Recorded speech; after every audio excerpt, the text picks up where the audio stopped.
Welcome to GoInspo, to Go Inspire, the podcast that takes you behind the scenes of the event production and staffing industry.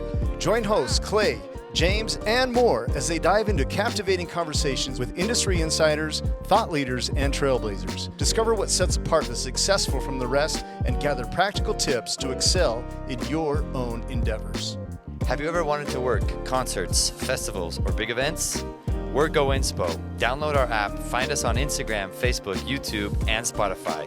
Like, comment, and subscribe. We are excited to have our next guest. We have Chase Burch, entrepreneur, creative director, handyman, and so much more. He's currently working on a project called Interlude. It's a mini trade show, snowboard kind of deal, as well as he's marketing director for a pizza company called Lucky Slice Pizza in Ogden, Utah. And we've worked a bunch of events together, Shred Fest, our partner festival, and he's always been an inspiration, and so excited to have him. Thank you for being here. Chase. The pleasure is all mine. Thanks I had to add to that. Chase is probably one of the most creative people I've ever been around. Really? You think so? No, I don't think so. I know so. Well, thank you. I don't always think of myself as the most creative guy. Anytime I see Chase on the deck or the email thread coming through, I'm like, this is going to be dope. Chase is the man. Well, thanks. That's a compliment. Yeah, thanks for having me, guys. I'm pretty stoked to be here. Thank you, brother. Cool. Well, we're here. We're going to talk events and all the good stuff. So I ask everyone to come prepared with what is one tool you'd have in your pocket while working an event? That's pretty easy for me. The one thing that I feel like I always have to have on me is a knife. And that applies to events, but that just applies to life in general. Do you have a knife on you right now? Yeah, I have a knife on me right now. Ooh. This is a James brand knife made in Boise, Idaho. Oh. It was given to me actually by Mike Hofer, who's the owner of James Brand. He gave it to me out of his pocket one day. From his pocket to From your his pocket? pocket, he said, have my knife. That's awesome. And so this is a special one to me. But yeah, I don't know. I just always carry a knife. I find it to be pretty useful in so many occasions. And it's always nice when somebody's like, does somebody have a knife? I love being that guy that's like, Got one? yeah, I have a knife. Just make sure I get it back. Yeah, exactly. Oh, man. No, it is so useful, especially, in front of a client, a multi-tool or a knife. Like, who's got one? And then you're the guy that saves the day. Yeah. It's such a good call. Yeah, it's bad will use the tip of it to kind of like a flathead screwdriver, which Totally. it's kind of a faux pas for a nice knife, but it's really just, a knife is a tool that can do so much more than just cut. Like, I can open a bottle with it. I can use like a screwdriver. I can use it to open a box. I can cut off some stickers off of a glass window. Anything.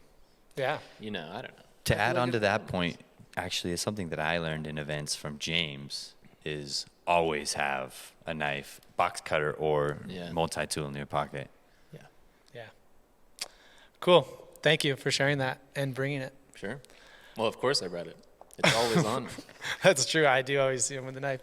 Okay, well, can you give us your pitch? What makes you tick? What? Yeah.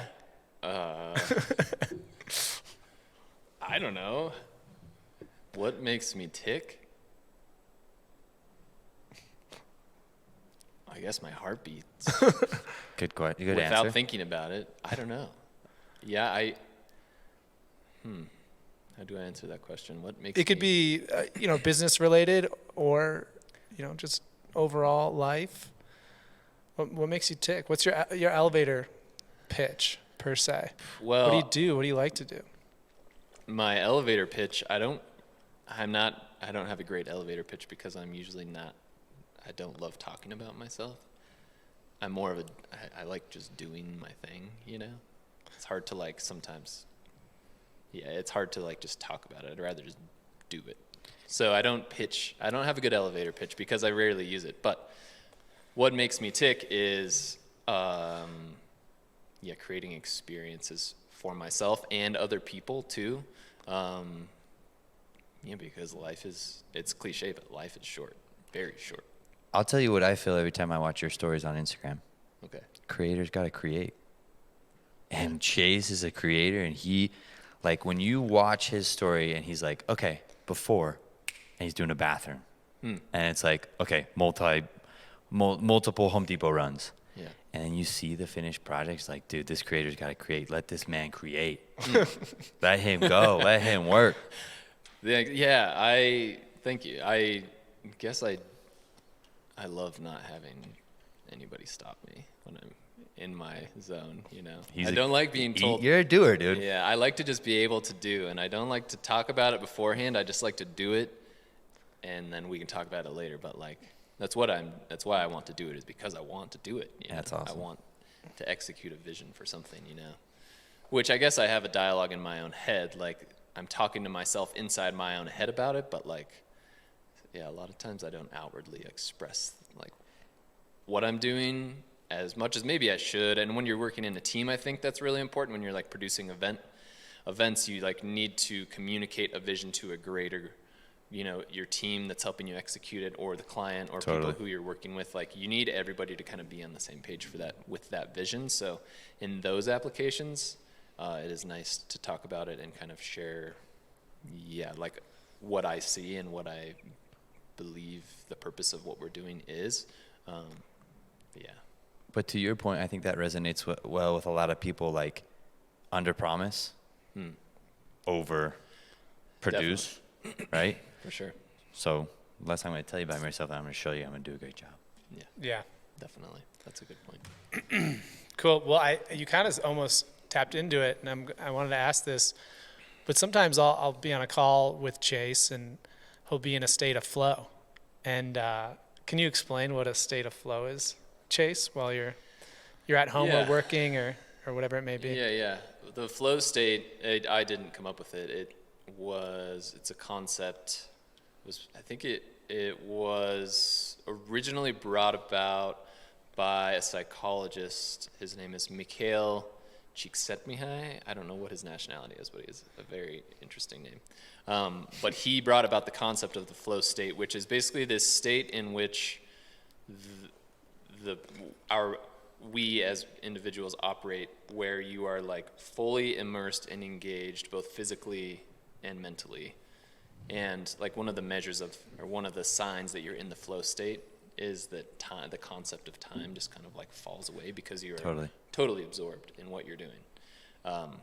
And it's sort of related to like your capability, like in any given task that you're doing. If you're operating at the level in which you're like kind of bumping it up against your capacity for doing that task the best you can, you're kind of like hitting that ceiling, is when you're completely absorbed in doing it. You know, it's taking all of your attention, depending on the task, your physical ability too, and you're just like completely absorbed in that state, which is then called the flow state. You're kind of just like consumed by it. And that's like the whole idea of time is relative, right? Time flies when you're having fun. Yeah, that's probably a manifestation of this same idea. Is like you don't think about it. You're just like totally consumed in doing it, which, that has applications all over the place. You know, I tap into that feeling a lot on a snowboard, but also if I'm feeling it and I'm just like, I'm in a design program and I'm just like working on a piece and it just like clicks and I'm in it, I'll just like, there's nothing else. I forget about everything around me, and it's just like tunnel vision, and I'm doing that thing. Yeah. And it feels good, you know. You get out of it and you're just like, whoa. That's awesome. Like, I like look at the clock and I'm like, it's 3 hours later. That happens surfing a lot. Yeah, definitely. I mean, surfing especially, I feel like it's probably one of the most acute applications of flow state for sure. That's awesome. It's cool. It's a great space to operate in, and it's also, I think, really important. The flow state, you know, with the concept of you're bumping up against your capacity, is also the space in which you're able to kind of push past it a little bit, and that's what creates growth. To me, that's what flow state is too. It's also like it's not necessarily comfortable. No, not always. Yeah. Right? It's not always you can be pushing your limits in flow state. For sure. But also in that flow state, that time is so irrelevant. Yeah. And you can be either creating, producing, working, surfing, whatever the application. But it is that knowing that, maybe I can do a little more. Yeah, exactly. When you're in that flow state, it kind of naturally just happens, right? Mm-hmm. Yep. Yeah, that's a good point. It's not always comfortable. It's not. And I think a lot of people confuse that. Definitely. Like, oh, my flow state, I'm so comfortable. Yeah, growth doesn't happen through comfort. Growth at all. happens through discomfort. Yeah, Exactly. totally. Yeah. But not too much discomfort. I think that, like, if you There's a hit perfect too balance. much discomfort, then you completely get turned off. You don't to enjoy something. it, yeah. But if you're just like kind of edging past that line just a little bit and then coming back, then you kind of like step up in things. So, Totally. Yeah. You know. I You know. got the you. flow state. No. And I literally just thought about that right now as you said that. Yeah. Thanks. That was beautifully said. Thanks. I can't take credit for it. It's not my concept. I'm just an experiencer of it. Yeah, of course.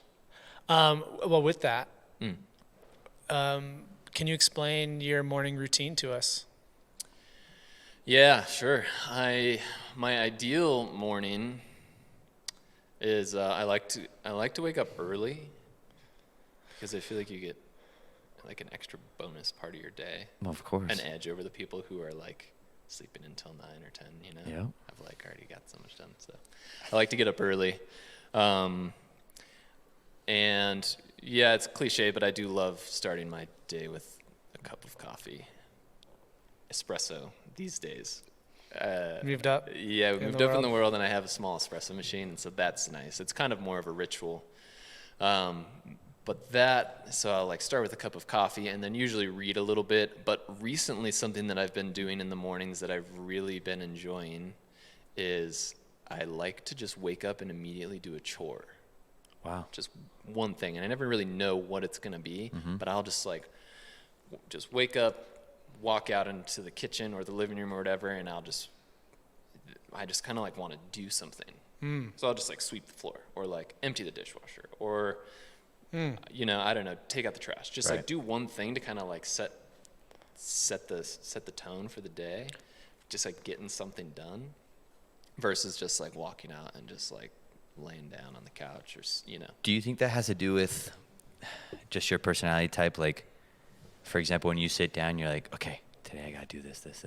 I need to get this done. So when you wake up, you're like, first thing I'm going to do something. Yeah, I think so. I like to get stuff. I'm a doer for sure. And yeah, I think it kind of comes from, it's derived a little bit from what my parents taught me as a kid. Totally. I've always made my bed first thing in the morning since I was old enough to make my bed. Right. And I still do. Huge. I get up, get out of bed, make the bed. It just like also is kind Winning. of in that same vein. Yeah, I'm just like, it's like, it kind of sets this tone of like discipline, but also care for the things around you. And so I think maybe it's that kind of just taking one step further. Into you know? your day. Yeah, just kind of sets a little bit of momentum for the day. Love it. Perfect. So yeah, that's the day. And then I usually like to exercise in the morning. I like to kind of work out get some energy, and when I'm exercising in the morning too, like on a run or on a bike ride, I also find that I don't do it with music. I don't listen to music, and then it's just this like, I actually kind of get into a flow state, but then I'm physically like Stimulated. absorbed, but then my mind is just like starting to just visualize my day of like, what am I going to do today? Yeah. What are my tasks? Like what's coming up? And Wow. that's like a nice space to, That's a pro tip right there. Yeah, I feel like most people listen to music when they run. Yeah. Most, but I you used enjoy- to, and then I don't know. One day I just was like, I'm not gonna do it today. I felt like it was kind of like a crutch. I was like, no, I'm gonna like Do this without music. I'm gonna suffer 100%. Like, No sedative. no distractions. Yep. Yeah, and then anyways. Love it. That's cool. Thanks. So, kind of somewhat of a newer event you started, mini festival trade show. I'd like to talk about Interlude. Do you want to tell us what that is and and what you're up to with Interlude? Yeah, Interlude is basically the product of I guess you could maybe say it's sort of a rebirth of the trade show atmosphere. But it's actually, yeah, I guess that's worth saying. Interlude is a multi-purpose event. It is the premier trade show, business-to-business trade show for the snowboard industry in North America. But it also doubles down and is like a very important cultural gathering for the snowboard community. And this was brought about, honestly, just because I answered a phone call one day from a friend who worked for a snowboard company called Air Blaster. His name's Kyle Phillips. And for a long time, the snowboard industry had been attending this giant trade show in Colorado called SIA, or Outdoor Retailer. They're combined now as an organization. But it was just this giant convention center, with like 400 different companies and, just under fluorescent lights for 3 days in downtown Denver. And it's just kind of a madhouse and didn't have much soul in it, and the snowboard companies were always kind of just like stuck in the back corner. And it just didn't feel, you never left that show feeling like excited about what you had just done. You're like, wow, that just drained me. So anyways, yeah, I answered a phone call and one day, and Kyle was like, man, we need something different in the snowboard industry, but none of us have the capacity to kind of pull that off. Do you think you could pull something like that off? And I'm kind of a yes man. Yeah, totally. And I was like, yeah, well, we can. Of course we can figure that out. So that just immediately kind of like set some momentum, and just was trying to do something better and different for the snowboard industry to be able to still conduct business and do this like very essential task of interfacing with retail shops and creating that interface between them and the brands so that they could sell products and demo products. But we wanted to like also put the soul back into it, which the soul of the snowboard industry is snowboarding. So we were like, well, we got to do this on snow and have people actually snowboard and and not overcomplicate it either, Yeah. So that's the event, more or less. It's a trade show combined with a cultural and community gathering, and it's definitely focused on quality over quantity. We don't have thousands of people there. We cap it at about 500 people every year. So it's a very like focused environment for people to do business, but also just like build relationships and build experiences, which, that's, I think, what kind of keeps businesses and industries ticking, especially businesses that are passion-based or hobby-based. I think it's important to keep the soul in it. So that's what Interlude is. We're on year 3 right now, and it's already just been wildly successful thanks to the support of the industry. And so, where is it located? It's hosted in Ogden, Utah. Awesome. Yeah, and it's previously been hosted at Powder Mountain the last 2 years, but this year is going to be at Snow Basin.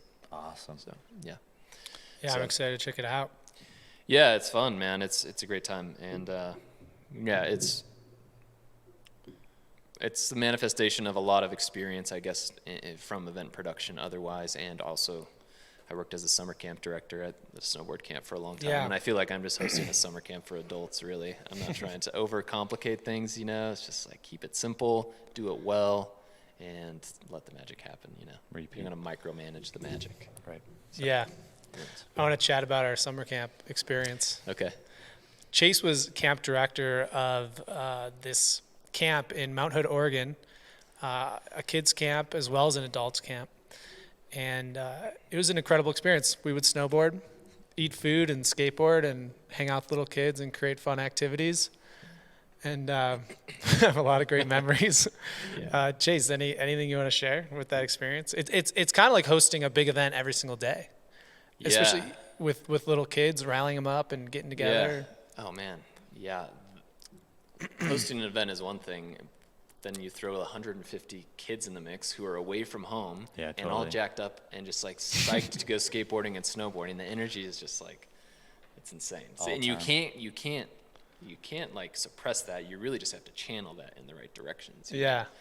Which I always feel like is important, like it's hard to get energy moving in the first place for a lot of people, you know, Yeah. like who host events or festivals or whatever. Like they're trying to create the energy, and so summer camp was cool, especially because it was based in action sports. Like we already had the energy, we just needed to like make sure it didn't go atomic or like nobody got injured. We just had to kind of like give it a little bit of direction and like make sure that, I don't know, just like manage the small details to kind of, it's like bumpers on a bowling lane. You got to kind of keep things in the middle, but you got to kind of just let it do its thing and then mitigate problems when they arise, which they always will and inevitably will, and always at inconvenient times. But yeah, it was a really great experience for me, and just like, I don't know, I felt like that was my master's degree, was just like keeping this summer camp together, you know, just in master's degree of problem solving, and like, oh, it was just. Is that where you two guys met? Yeah. Yeah. I didn't know that. Yeah. That's awesome. Plus Mount Hood, what an incredible place. Yeah.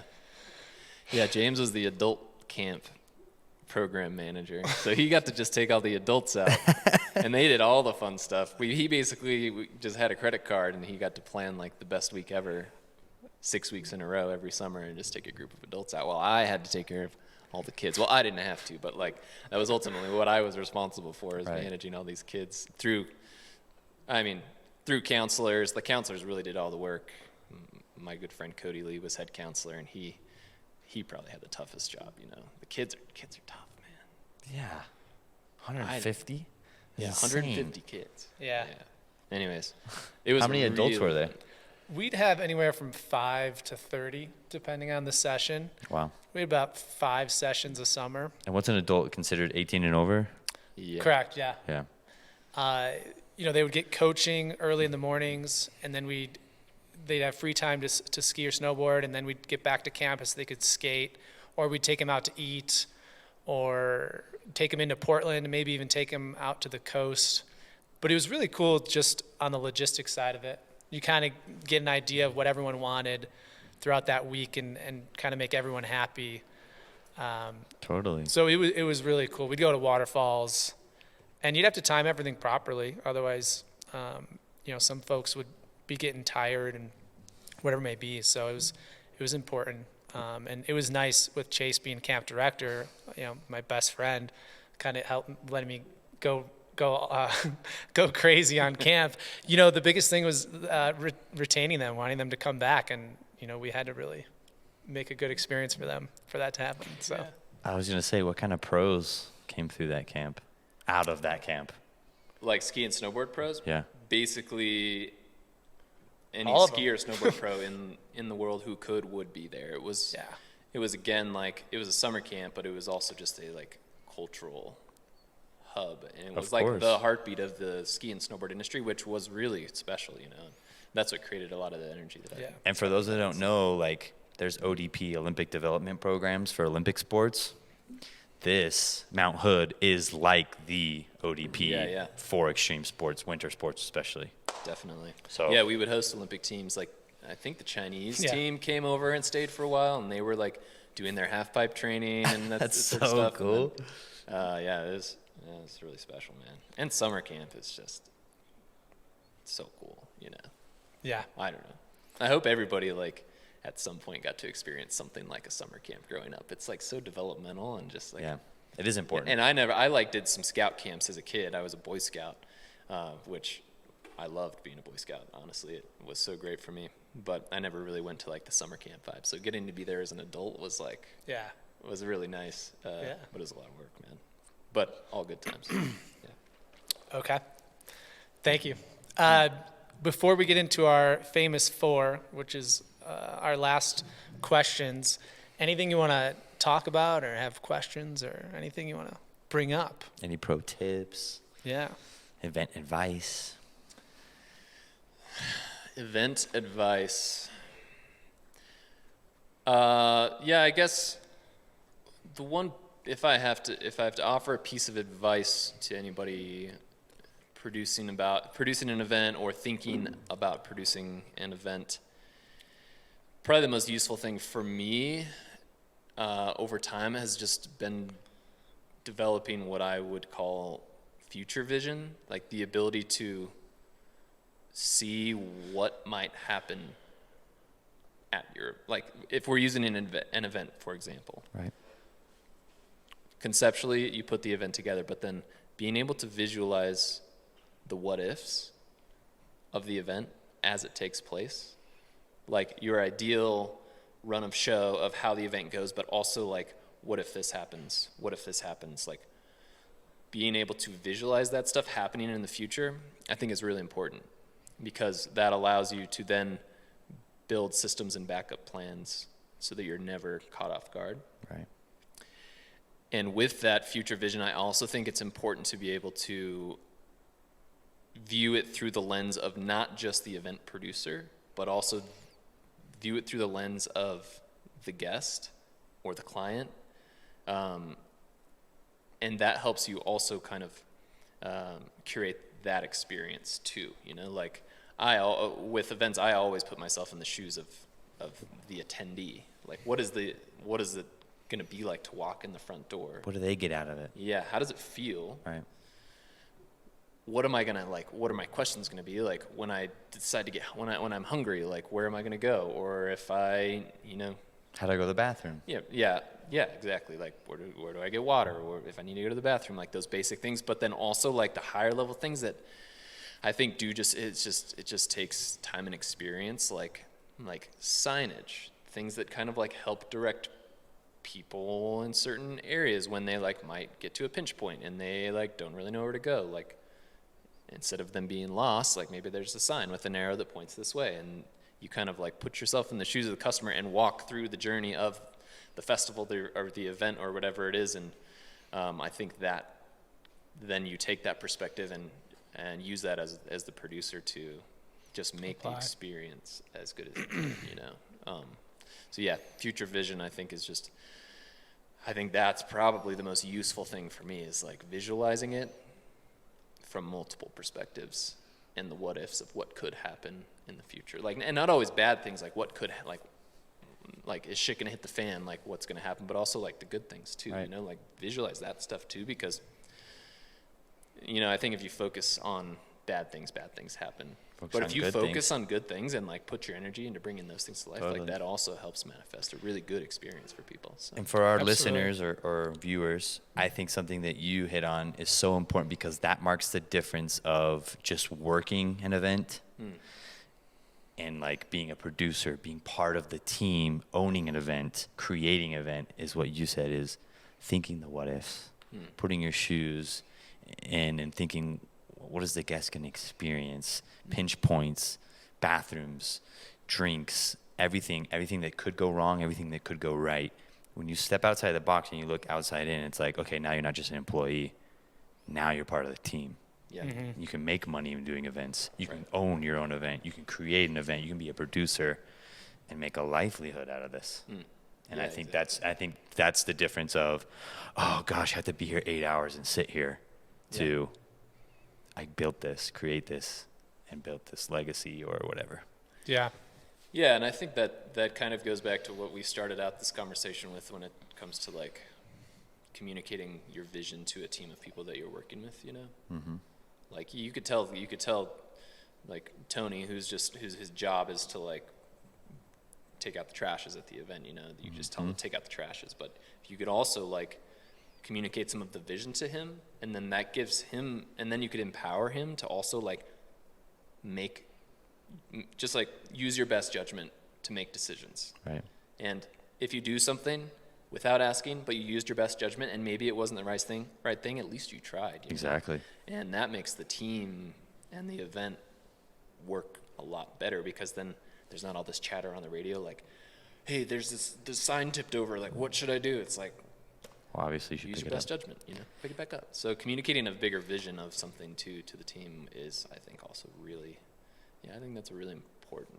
To dig a little bit, to dive a little bit deeper, better said, dive a little bit deeper on what you said about Tony taking out the trash. What you said, Tony, there's a lot of trash. There's going to be a ton of trash. And we want to make sure this is an awesome experience for everyone so they come back next year.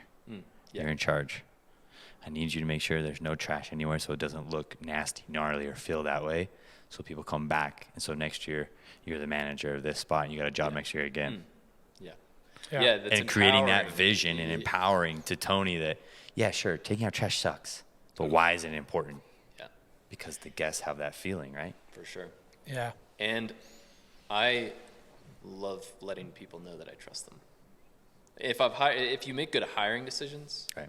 if you from the get-go put the right people in the right positions, and then you let them know you trust them to make decisions, like that's, I think, a huge point of inflection versus somebody who's like, I work for this guy and like he just bosses me around, Right. and like I can't make decisions.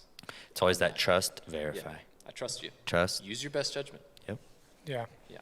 It's not like this stuff's complicated, right? Like there are some components of event production that are very complicated, but like the day of, a lot of the tasks are just kind of like they're pretty straightforward. You don't have to be a genius. You just have to use good judgment and make good decisions and like be willing to, do what it takes and work hard. And you can trust so many people with that. And it's something that I learned from James, the most important, be 15 minutes early, you're already winning. You're already on track, it's already moving, and you're already doing what you're supposed to do. Yeah. Yeah.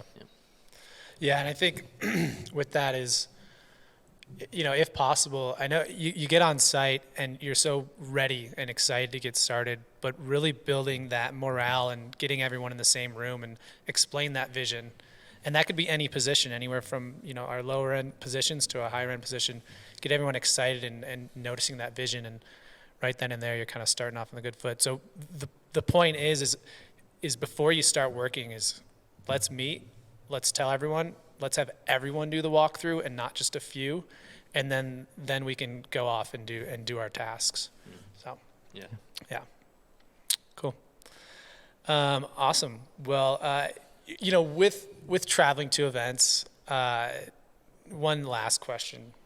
I think it's really important that if you're in a position to take advantage, we travel all over the country, world for certain events, and sometimes you get done a day early, or sometimes it goes a day late. But if you're in the position to extend your flight or extend your hotel, or you have family nearby, you can crash it or whatever, like take advantage of that area. Like every area is badass. It sounds crazy. You might be in the middle of the desert, but guess what? That desert might have some crazy canyons with some crazy waterfall in the middle of nowhere. You have no idea. So don't make that assumption. So take advantage of being in the event industry and travel and check out zones, because I always did that. Either I'd show up a day early or stay a few extra days later. And really you're already there. And maybe even there's per diem left over or whatever it may be. Take advantage of it. Go to a concert, or if you get off work at 4, maybe go hit up a concert. Like, take advantage of it. And that's something that I loved about the event industry. And then also being able to just go meet people or see family nearby or whatever it may be. But Chase and I, Clay, and we've all been really good at kind of taking advantage of those extra days. And so I wanted to talk to Chase about any of those opportunities that we had. One of them, we were doing an event for Budweiser, Bud Backyard. Really fun event. It was great. It was a lot of heavy labor, but honestly, with that, you're getting paid to do labor. If I'm getting paid to move some fencing, if I do it properly, I'm getting paid to work out. Mm-hmm. And that's one way. I moved most of the fence that day. You were doing administrative tasks that day, going to Qdoba Grill or something like that. I'm just kidding. Strong accusations on the podcast right now. No, Chase. You're right. It is fun to work out, lift fence. Yeah, or move. Yeah. Early on is those Labor Days or whatever.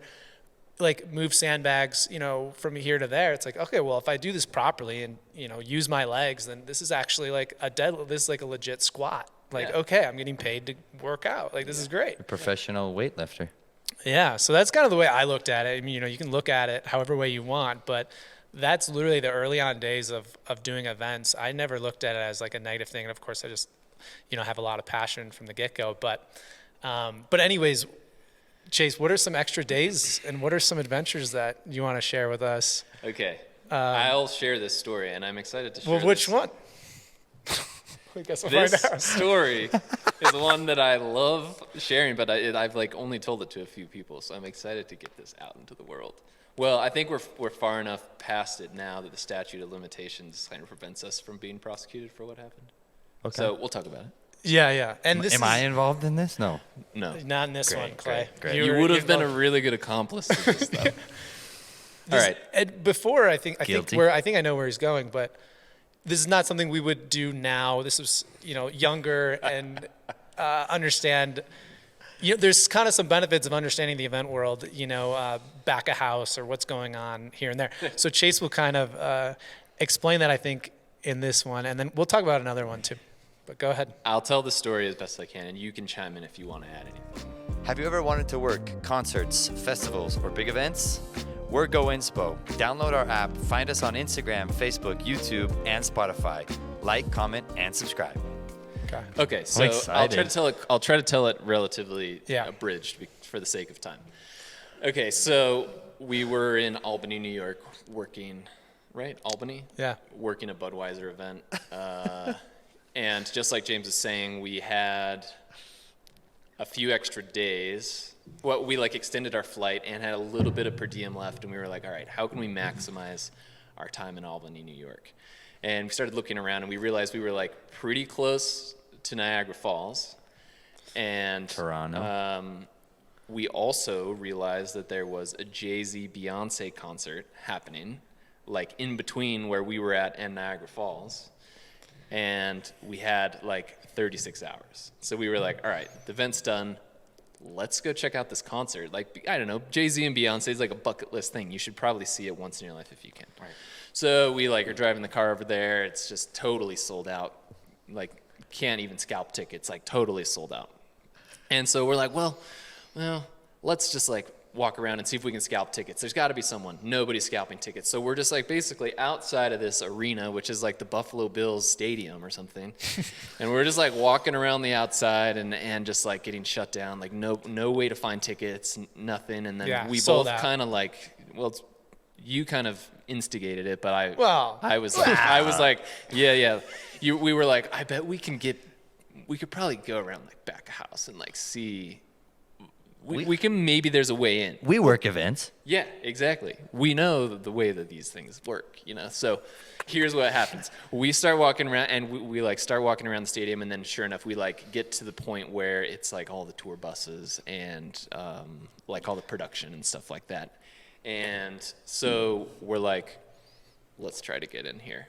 And so we start walking, and we come to the first level of security, which is basically two GMC Yukons parked side by side and a guy on a radio. And so we kind of discussed beforehand, we're gonna act like we're on the phone. That's kind of our disguise, is we're acting like we're part of the team, doing some business, something important. So sure enough, we kind of split up a little bit and we go walking through. I put my phone up to my ear, James does the same thing, and we're just having a fake conversation on the phone, and we just blow right through the first layer of security. Classic. Yes, and the guy doesn't even blink an eye.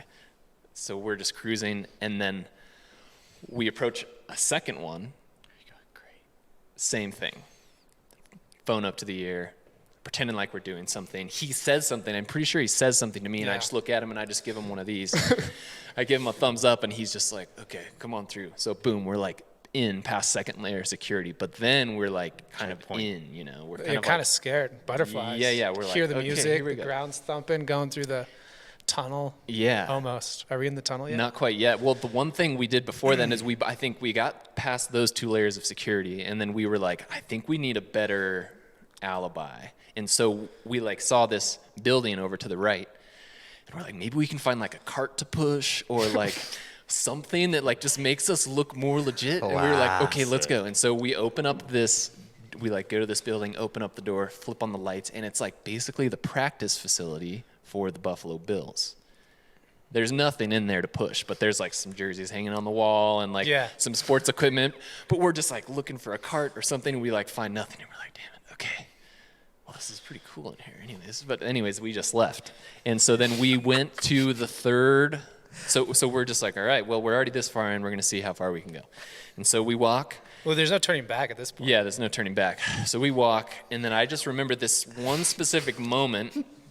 We're walking, and we take a right-hand turn, and we're just looking down the tunnel of the stadium, and at the end of the tunnel is the stage, but the back of the stage. And for me, I felt Star Wars sort of like walking into the Death Star. Right. It was just like, it was this giant stadium, you know, like all these people buzzing, security people, production people, and this like bright light white tunnel with just like tons of people. And then I'm just like standing at the entrance, and there's this other, like the final layer of security. This was like, there was a metal detectors this one. Yeah, metal detectors and everything. And we went in. And we made it past the metal detector guys. We split up even more. We were like kind of split up, and same thing. We like used we used the phone excuse. They wanded us and everything. And the whole time we knew our alibi was going to be that we worked for Budweiser, which we did. We had just got done working for Budweiser, so we weren't lying. We never said when we were working for Budweiser, but we knew that was going to be the alibi. And James had a Budweiser t-shirt on. Me, on the other hand, I was just like dressed in shorts and a t-shirt. I didn't look like I belonged there, but I was in, you know, so I was like, let's see what happens. And so we go walking in, we're in the tunnel, we're past security, and like basically nothing is standing between us and backstage. Like, nothing Jay-Z standing. and Beyonce You are and performing Beyonce. right there. We just have to get around the front of the stage, and we're there. And these seats, like to watch this concert is like especially those front row seats are like $5,000 or something like that. Totally. Silly. So we get to the back of the stage, and just kind of like in moment of thought, James goes left, I go right. We split. And it looked like there were more people to the left, so I didn't want to go that way. James went that way, which in hindsight might have been the better decision, because as I am walking right, just like coming around the back of the stage, just like instantly, boom, flashlight right in my face. Oh, what are you doing? Some big guy, like, what are you doing? And I was just like, I work for Budweiser. My boss. I have a phone call. My boss. Yeah, on the phone. You don't know the phone I just call? give him one of these. He wasn't having it, dude. He was not having it. I was like, I'm with Budweiser. And he just grabs me by the shoulders, and I am screwed, man. And then he just takes me, pushes me up against the wall. Oh, great. And then he's just like grilling me, like, what are you doing? And I'm just like, I just don't break character. I'm just like, I work for Budweiser. I'm trying to find the cart. My boss sent me back here to grab the cart. I need to refill the cart. And he's just like, just like upset, calling the cops. They call the cops. Like, it turns into this whole thing. Pressing you. And he's just pressing me. And I'm like, I cannot break character, or I am getting arrested. Yeah. And so the cops show up, and then the cops are just digging into me. And they're like asking me what my story is, like, who's your boss? Where's your boss? Call your boss. And so I start calling James, and I'm just hoping he doesn't answer, you know, but I'm just like, oh, sorry, he's not answering, man. We're busy. It's like the middle of the event. Like, I don't know what you want me to tell you. And I like pull up my work contract on my phone. I'm like, see, I work for Budweiser. And they look at it, and they're like, and the one cop, this was like the moment that like saved me. He's like, but this is a Bud Light event. And I'm like, what do you think Bud stands for, man? It's like Budweiser, but it's like Bud Light. And all the cops were kind of like, oh, I guess that makes sense. And I was like, yeah. And they were like, and so then they like they like kind of get into this huddle, and they're like, and I'm like, I don't know what these guys are going to do. And then they are basically just like, we got to walk you outside. And I'm like, okay. And so they just take me by the arm, and they just march me outside. And it's kind of like out of a movie, you know, like they open the door, and they didn't actually kick me, but I felt like I got thrown out. Yeah, you know? totally. And then I was outside, and I sat on the curb while I guess you could take over from here. What was your experience from turning left? Because I turned right. Well, you turned left. Don't what choose happened the after right. that? Well, you know, left was an incredible evening. There's two doors. There's two doors. 50-50 Always choose chance. the left. Yeah, exactly. It was hysterical. I turned once I got close to the crowd. I'm like, where did Chase go? And I'm like, oh, he must have went the other way. And then I'm like, oh my gosh, not much service. Couldn't get a hold of him. But then I'm like, you know, it's not my first time going to a show by myself, so I just, you know, got as close as I could and, you know, snapped the photo that I wanted with Beyonce and Jay-Z on stage, and then, you know, danced the night away for a good 2-3 hours, just like 20 minutes. And then I was like, you know, I feel pretty awkward. People have been at this show for like 2 hours, and now this random guy is sitting next to him dancing and freaking out. And here are these folks paid like $5,000. They're like, who's this guy? There's 3 seats here. Why is there a 4th person? A random guy here. So classic. Tried to fit in, make some friends, didn't really work. But, you know, I did enjoy it. I did have fun. I did say that I was front row, Jay-Z and Beyonce. Yeah. But I was a little bit nervous about Chase because I knew that he probably got in trouble because I haven't seen him for a while. But thank God he ended up outside. I ended up leaving the show a little bit early, and that was it. And then we made our way to Niagara. Yeah, we Niagara made it to Falls, Niagara Falls, which was and epic, we had actually. a nice Never time. been. Go to Niagara Falls. It's dope. Yeah. It's a cool spot.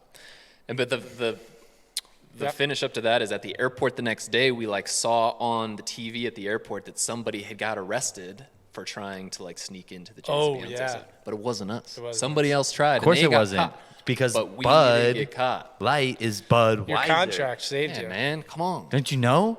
Yeah. So that's the story. But I think what I like pull away from that is also something I think that you and I are really, I don't know if we call it good at, but we believe in it, is we like aren't afraid to jump in. We know that we will figure it out. Totally. Not afraid to jump in the water. We know we'll figure out how to swim. A lot of times we just say yes, and then we trust ourselves and people around us. Like you're in that moment, it was you and me. But like, if it's an event or whatever it is, like if you trust people around you, and you'll figure it out. You know, like have some confidence and believe that you'll make it happen. However it's going to be. The you know? classic saying, cross that bridge when we get to it, man. Yeah. Yeah. It's like you could worry about a million things. We're here now. Do Yeah. it. When we get to that one, figure it out. Yeah. Yeah. Okay, cool. Thank you for sharing. Sure. That was well said. Yeah. So we'll go on to our famous four. Chase, what is a habit or trait that you are currently working on in your own life?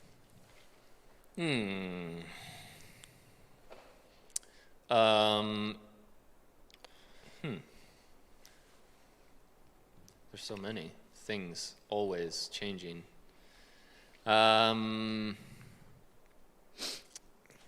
This is going to sound pretty cliche, but I will just, I think that I'm always trying to develop a better level of, I guess you could say, fitness, mentally, physically, emotionally, just like trying to stay, mentally, physically, emotionally fit, which is always a moving target. But I think that those are all interdependent in our ability to function and do a job or execute a vision. And so the actual task, like that can change, on a monthly or weekly or yearly basis. Recently it's been drinking much more water and electrolytes. That helps. Overlooked. Very overlooked, I think. I got some right here. Yeah. You gotta love him. Chilling. Okay, sweet. Yeah. That's it. Okay. Electrolytes. I like it. Yeah, you gotta stay hydrated. Yeah. Yeah. What's your favorite business book? Let My People Go Surfing by the founder of Patagonia, Yvon Chouinard. Have you guys read it? No. Really good. Yeah. Very good book. I've read the sample. It's really good. I need to write that down. Let my people go surfing. Let My People Go Surfing. check that one Yeah. out. Yeah. Would highly recommend it. It resonates a lot with me in my approach to business, which is money's not the biggest motivator for me, I'm here to enjoy my life. And the people around me, empower the people around me to enjoy their lives, Money is like the medium through, or the measure through which that kind of has to happen, like that it has to happen economically to make the rest of life and the dreams and stuff move forward. But it's really good. It's worth reading. Once you start reading it, you won't put it down. Right. It's a good one. Let my people go surfing. Yeah. I'm gonna read it. Okay. I know you already talked about snowboarding and some other, but and fitness. Any other hobbies that you're currently doing? I really enjoy biking, cycling, bike packing mostly. I'm not a big mountain biker, and I'm not like a road cyclist, but like somewhere in between that, like kind of adventure cycling, I guess you could say, which is bike packing or gravel biking, sort of just like off-road, away from things. It's really fun. It makes me feel like a kid, when you're a kid and you're just like tearing up the neighborhood on your bike. Exploring. Doing just little curb jumps. Yeah, jumping around. I mean, I'm not really jumping that much, but Getting like like 6 skidding inches. and just like riding and just like checking out little nooks and crannies of your neighborhood. It's just that on a bigger scale for me, which is pretty fun. So that, but really the biggest thing for me over the last 10 years has been sailing. Sailing is, it takes up a lot of my time, and I'm totally okay with that. Yeah. Yeah. It's a good feeling. Yeah. Natural power, natural wind power. Yep. Yeah. It's great, and it's a lot of work, but it's worth it. Yeah. What sets apart successful people and unsuccessful people?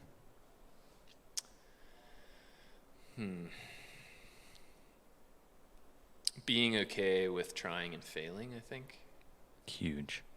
Yeah. I think a lot of people may just fail to start because they're afraid of failure. I have a quote that I kind of like thought up in my head one day was fail or fail. Yeah. Don't be If afraid to you're- make a fool of yourself, right? Yeah. Who cares? Life's too short. Yeah.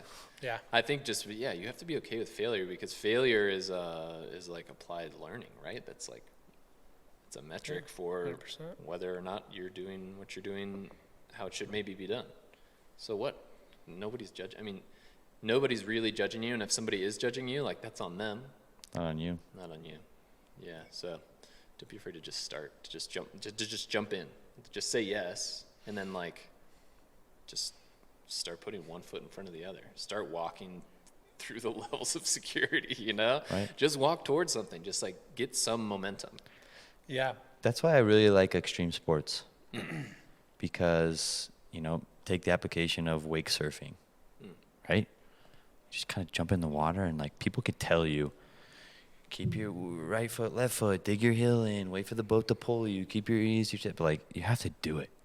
Yeah. Like people could tell you could watch a podcast, you could listen to it all you want, you could watch a video, you could watch someone do it.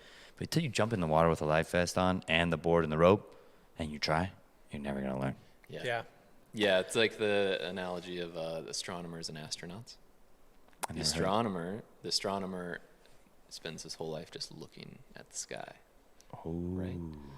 The astronaut is the rare few who actually are like, send me up. Yeah, Take me to the stars. Put me in, coach. Take me to the stars. Which there's implications there. You have to have a certain skill set to be an actual astronaut. But you know what I mean. Totally. Like on a basic level, like you can look at them all day long and analyze it. But like, there's no substitute for actual experience and like doing something. Yeah. So don't be afraid to just start doing it. Worst that can happen is you fail and learn. Best case scenario, you're successful. Mm-hmm. And hopefully you still learn. So what's to lose? Like, what do you have to lose? Time is all you have to lose. It's like almost comical when you just break it down like that, dude. It's like, Yeah. it's a trip. Well, thank you so much for joining us. That was incredible. We can't wait to stay in touch with you and keep hanging. With that, where can our listeners find you online? Instagram, LinkedIn, Facebook. What's your email? Your Snapchat. Your handle, if you want to share. But where can people I'll find just share my fax number with everybody. you? All right, fax off. There's no one faxing these days. What do you mean I fax? You don't fax anymore? I faxed the other day. I don't want to talk about it. This kind of goes back to the very first thing we talked about, where I don't like to chat about myself. I don't really post and share too much of what I do online, Right. but you can find me on Instagram. I do have a LinkedIn, but if you really want to find me, you just gotta come find me. That's true. Come to Ogden, Nomad. Utah. Yeah, you'll find him in Ogden. Yeah, we'll bump into each other eventually. It's a small world. Yeah. Snow Basin. Maybe. Basin. Yeah. No guarantees. Um, I got kicked out of that place. That's another conversation. We don't have time. We gotta move this on. is for a different podcast. Okay, we gotta go. Chase, Okay. thank you so much. We are so Thanks. appreciative. That was Yep. amazing. Thanks for your insight, your experiences, everything. Appreciate your time. Yeah. Thank you. Love chatting with you, Chase. Likewise. Have you ever wanted to work concerts, festivals, or big events? We're GoInspo. Download our app, find us on Instagram, Facebook, YouTube, and Spotify. Like, comment, and subscribe.